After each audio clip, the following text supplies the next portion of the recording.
আজ তোমাদের সাথে ঝাল ঝাল আলু চিংড়ির রেসিপিটা শেয়ার করব। যে কোনো রান্নায় একটু চিংড়ি মাছ ফেলে দিলেই সেই রান্নাটির পুরো স্বাদই বদলে যায়। অল্প নুন, হলুদ, লাল লঙ্কার গুঁড়ো আর সর্ষের তেল দিয়ে ভালো করে চিংড়ি মাছগুলোকে 15 মিনিটের জন্য ম্যারিনেট করে রেখে দেব। এখানে আমি 400 গ্রাম চিংড়ি মাছ নিয়েছি। সামান্য লাল করে চিংড়ি মাছগুলোকে ভেজে নিতে হবে। ওই তেলের মধ্যে অল্প একটু তেল অ্যাড করে দিয়ে দিলাম তেজপাতা, শুকনো লঙ্কা আর গরম মশলা। দিয়ে দিলাম পেঁয়াজ কুচি। এখানে আমি দুটো মিডিয়াম সাইজের পেঁয়াজ ব্যবহার করেছি। একটু গোলাপি হয়ে আসলে তার মধ্যে স্বাদ মতো নুন আর চিনি দিয়ে দিতে হবে।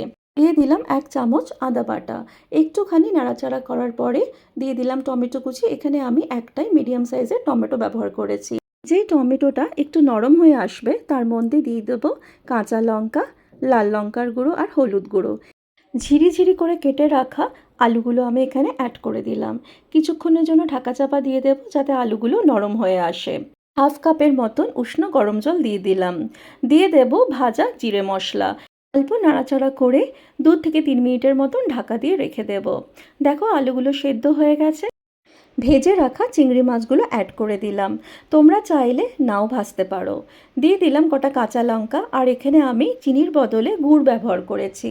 নামানোর আগে কিছুটা ধনেপাতা ছড়িয়ে দিলাম।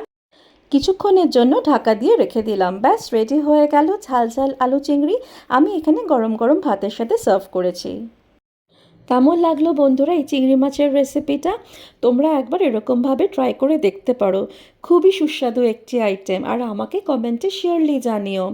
আজ তাহলে আসি, আবার দেখা হবে আরেকটি রান্না নিয়ে। তোমরা সকলে খুব ভালো থেকো। টাটা।